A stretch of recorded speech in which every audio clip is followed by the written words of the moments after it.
Президент Садыр Жапаров мамлекеттик сапар менен Азербайжанга жөнөп кетти. Имамидин Ташев 1 айга камалды.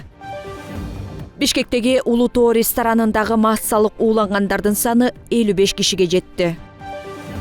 Кыргыз Республикасынын президенти Садыр Жапаров бүгүн 24 апрелде мамлекеттик сапар менен Азербайжан Республикасына жөнөп кетти. 24-25 апрелде боло турган сапардын алкагында мамлекет башчысы Азербайжандын президенти Ильхам Алиев менен эки тараптуу сүйлөшүүлөрдү өткөрүп, эки тараптуу жана көп тараптуу кызматташуунун актуалдуу маселелерин, ошондой эле мындан ары өнүктүрүүнүн жана натыйжалуу өз ара аракеттенүүнү куруунун келечегин талкуулайт. Ошондой эле мамлекеттер аралык экинчи жыйынын өткөрүү пландаштырылууда. Анын жыйынтыгы боюнча президенттердин биргелешкен декларациясына жана соода-экономикалык, маданий-гуманитардык чөйрөлөрдө кызматташууну тереңдетүүгө багытталган бир катар макулдашууларга кол коюлат. Мамлекет башчылары ошондой эле Хыдыралы атындагы орто мектептин курулушуна мезгил кутосун салуу аземине катышат.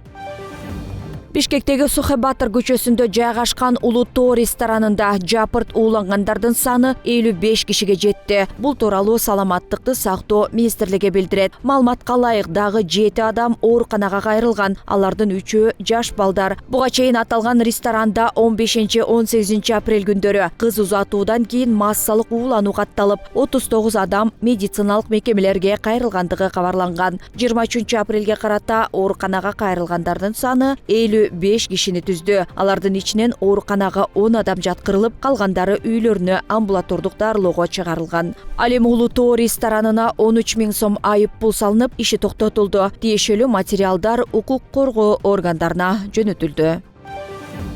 KG Group курулуш компаниясынын негиздөөчүсү Имамидин Ташев 1 айга камакка алынды. 1-май райондук сотунун басма сөз кызматынан билдиргендей, бийликти күч менен басып алууга аракет кылган деп кармалган Ташевдин баш коргоо чарасы бүгүн каралды. Ал 2024-жылдын 22 майына чейин камакта болот. УКМК Имамидин Ташевди Чүй облусунун Панфилов районунун Кайыңды айылында кармалгандыгын билдирген. Ал бийликти басып алуу максатында каршылык акциясын өткөрүү үчүн күчтөрдү бириктирүү боюнча убактылуу штаб уюштурууну пландап жаткан жеринен кармалгандыгы айтылат.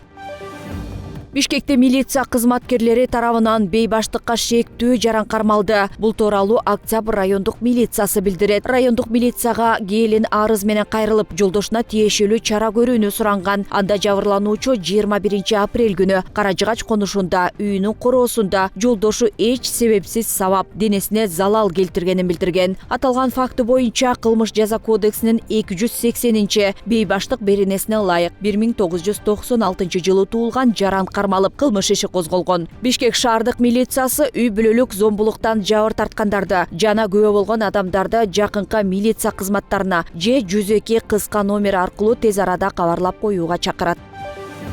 Пара талап кылуу фактысы боюнча мамлекеттик салык кызматынын жана Ички иштер министрлигинин кызматкерлери кармалды. Атайын кызмат тарабынан мамлекеттик бажы кызматы менен биргеликте пара талап кылуу боюнча козголгон кылмыш ишинин алкагында мамлекеттик салык кызматынын айрым кызматкерлери мыйзамсыз баюу максатында Ак Тилек автодорожный көзөмөл өткөрүү пунктунда иш алып барган жеке ишкерлерден акча өндүрүү боюнча туруктуу коррупциялык схема уюштургандыгы аныкталды. Чүй жана Талас облустары боюнча АЭП алкагында кыйыр салыктар менен иштөө боюнча мамлекеттик салык кызматынын инспектору, Чүй облусунун күзөт кызматынын кызматкери жана мамлекеттик салык кызматынын кызматкери кармалды. Учурда аталган коррупциялык схемага тиешеси бар башка кызмат адамдарын аныктоо боюнча ыкчам иликтөө иш-чаралары жүрүп жатат.